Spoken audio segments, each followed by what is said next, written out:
We're going to be starting our reenactment here in just a few minutes. My name is Phil Marshall. I was a medevac pilot in Vietnam. A lot of you have taken flights with us today. Now you get to see what we really did, or an idea of what we really did 50 years ago. The aircraft that you flew in today actually all flew in Vietnam, if we didn't already tell you that. They all have the battle damage to prove for it. We've got several Vietnam veterans that are going to be crewing the aircraft today. And we're going to give you an idea of what it was that we did, a typical day for us, using our 3 Vietnam veteran helicopters. The first aircraft that you're going to see is our gunship, 049. We're very proud of that aircraft. It has a very storied history. The average Huey only lasted 6 months in Vietnam. This gunship lasted 6 years. It flew with 4 different units. We know a lot of the history of it, most of the history of it.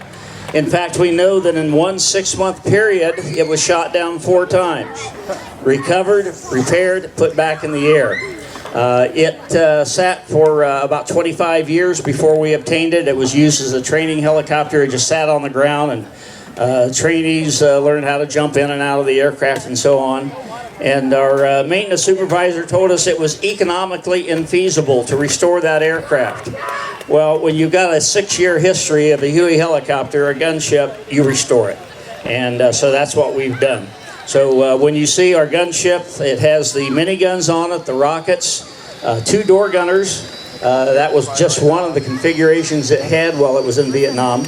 But as far as we know, this B-model helicopter, the second alliteration of the Huey helicopter, our B-model gunship is the only flying B-model gunship in the world with the miniguns and rockets on it. Now, the rockets were fired by the pilot in the right seat. He would aim the aircraft at the target, fire the rockets. In the left seat, the pilot had the flexible system, the miniguns. The miniguns were capable of firing up to 4,000 rounds a minute. And one pass down a football field, it could put a round in every square yard of a football field. The flex system allowed the miniguns to be pointed straight down, straight out to the side. And like I say, the pilot in the left seat had complete control of where those miniguns fired.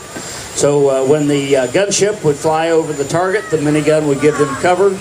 The door gunners would also be able to fire out the side, even behind and below the aircraft, so they were actually giving the helicopter cover as it made its break for another firing run. So that, in a nutshell, is our gunship. The next aircraft you'll see is our, what we call a slick, our troop transport. We called it a slick because it didn't have any external armament. It only had door guns. And the slick would transport the troops into battle. They would resupply them, and after the battle, they would extract them and take them back to base. The third aircraft you're going to see is our dust-off helicopter. No guns whatsoever, only personal sidearms as patient protection. The exact same model of aircraft as our slick, as our troop transport. But again, because it did serve as the medevac helicopter in Vietnam, call sign dust-off, it had no armament on it, so that will be our third aircraft that you'll see. Both of our troop transport and our dust-off helicopter did serve as medevac helicopters in Vietnam. At one time or another, the dust-off helicopter did serve for about 3 or 4 years as a medevac helicopter. Those of you that have seen the movie We Were Soldiers Once with Mel Gibson, the gunship and... Oh, hey. Wait just a second here.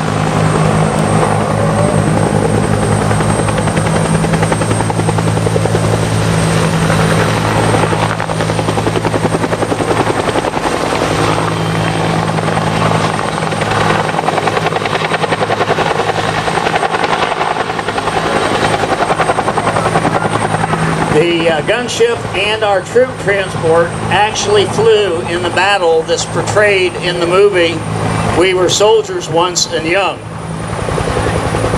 The battle was the first major battle in Vietnam, and the 2 aircraft that we have today, again, the gunship and the troop transport, were in the battle, not in the movie. They were in the actual battle. So again, a lot of storied history in these aircraft, and we are very proud to show them to you today.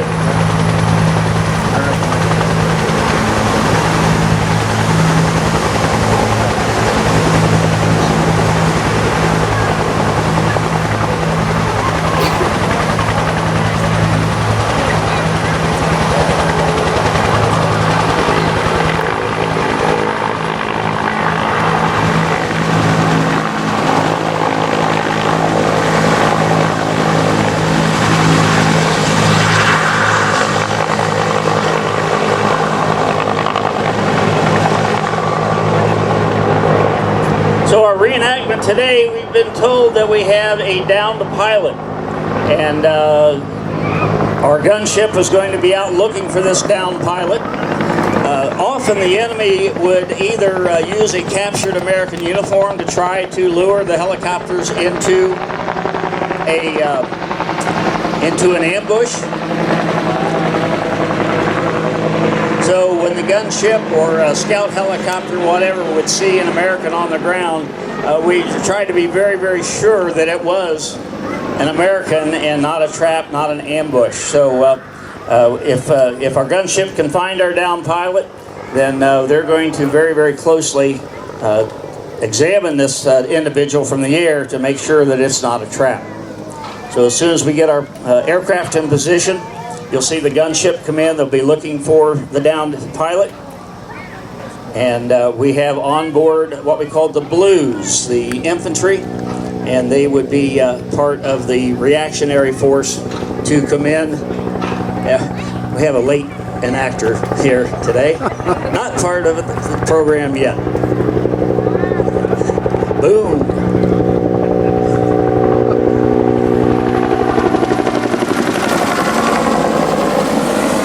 And there's our gunship making a pass, looking for the downed pilot that's supposed to be in this area. Our reenactors on the ground today are the Red Lions and the Wolfhounds. Wolfhounds often have reenactments with us. Red Lions, this is our first year of working with them. So again, our gunship flying over the area. They know about where the downed pilot is. They're trying to locate him. And I say red lion, black lions, black lions. It's easy to tell the difference in the color. The black lion. All right, there's our downed pilot. He missed the aircraft scene, but they're going to keep looking for him. I guarantee that. I guarantee that. So he's going to do his best to let the aircraft know that here I am, come and get me. But again, the enemy would often try to trap us into ambushes. Our understanding was that they had about a $500 reward for shooting down any American helicopter, and they also got to wear a medal for shooting down the helicopter. All right, our pilot has fired the flare. But again, our helicopter crew is going to make sure this guy really is who they think he is.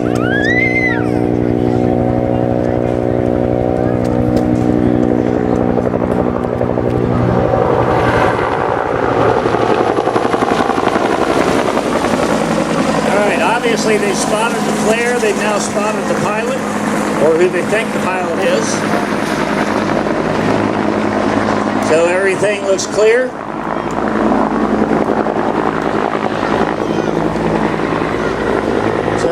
My guess is they're going to try to make an attempt to come in and pick this pilot up. But again, constantly aware that there could be bad guys. So our gunship 049 is on short final. Everything looks good. Oh, all right, we got some fire. It was a trap. They allowed the pilot to escape so he could lure in the helicopter. So now what we do is we call in the ground troops, the Blues. So the ready reactionary force, our infantry, are prepared to come in and do whatever is necessary to rescue this American pilot.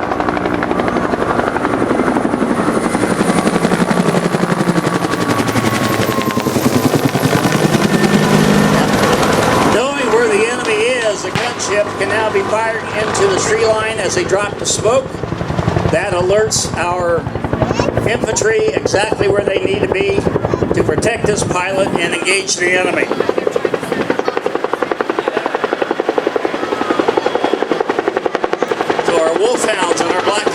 It's inbound.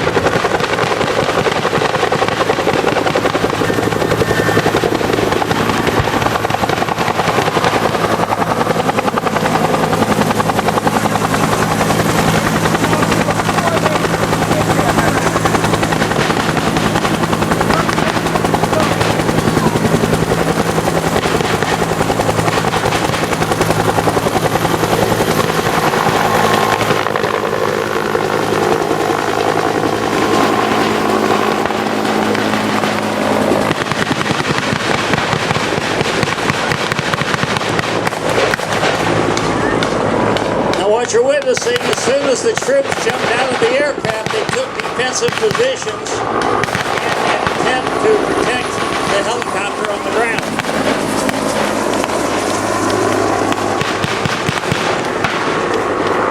The white smoke you see would have been CS gas to try to flush out the enemy. And of course the helicopter would have had the door guns to protect the aircraft.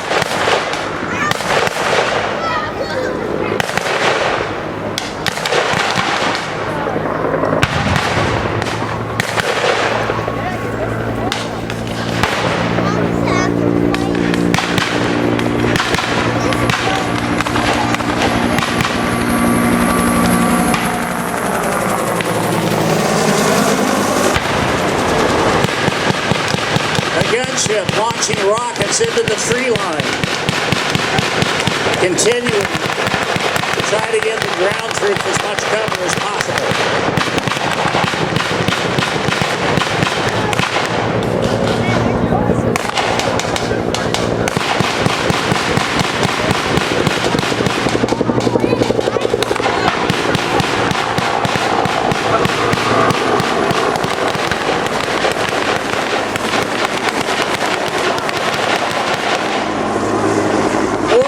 Being thrown to try to flush out the enemy.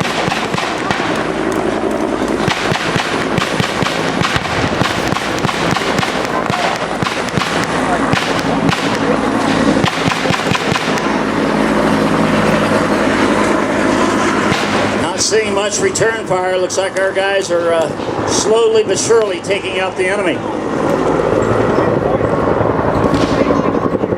Purple smoke is out.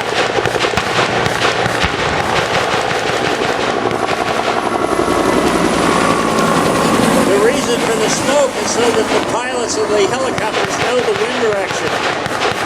Whenever possible, we wanted to land into the wind for additional lift.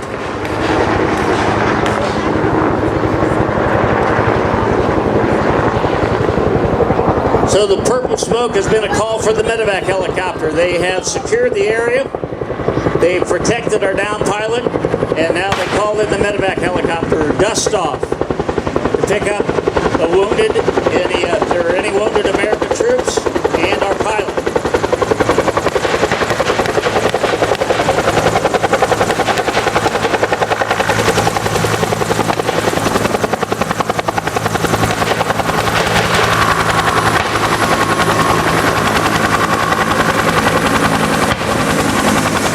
And you'll notice the gunship constantly overhead to provide any cover required.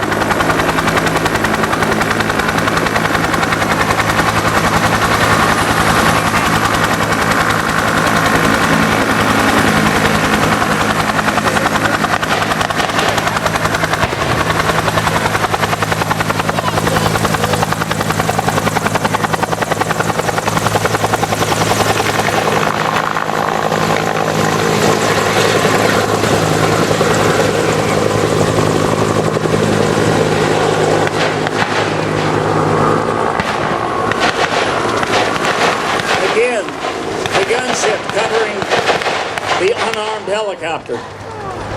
So our down pilot, perhaps injured, perhaps wounded, now on his way to the hospital. The onboard medic on the dust-off helicopter attending to him immediately.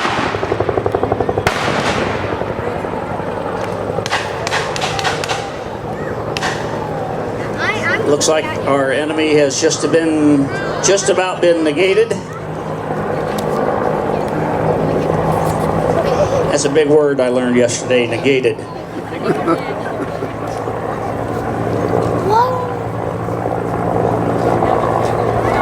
Yeah, we're doing a little mop-up now. We're going to check for intelligence, make sure all the enemy troops are taken care of.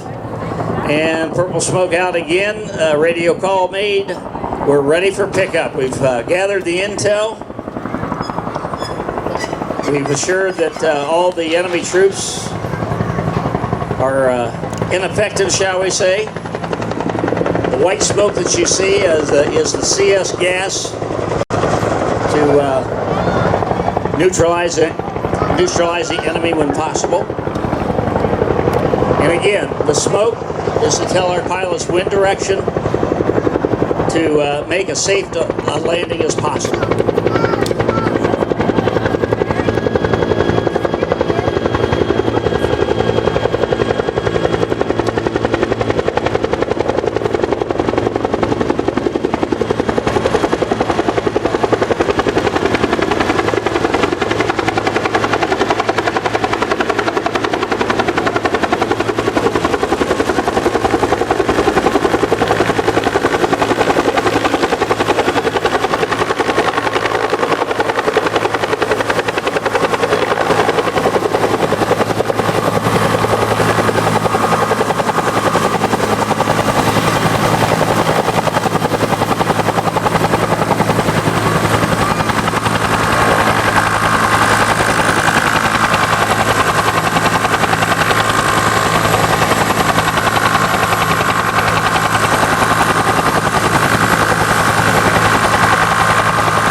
Always the gunship in the area to provide any protection assistance as possible.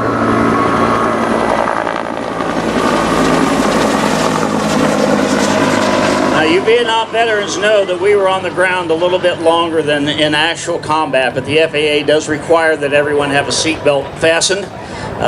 Safety is of utmost importance. Again, this is a reenactment. It's not the real thing.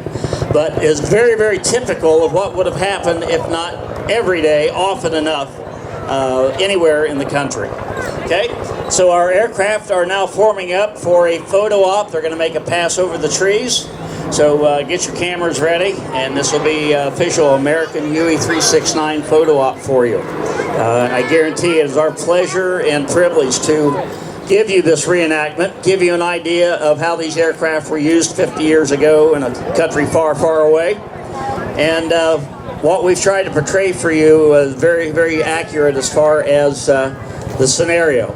So we appreciate your attendance. Those of you that have already flown in these aircraft today or yesterday, we will continue flights this afternoon and tomorrow.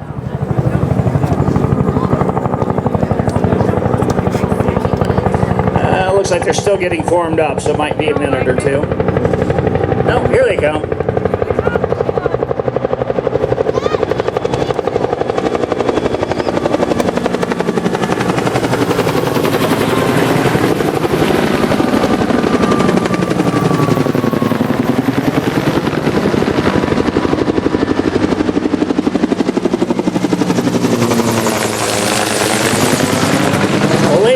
That is our reenactment for today. We're going to do it again tomorrow, but we very, very much appreciate it. Yeah, please, round of applause.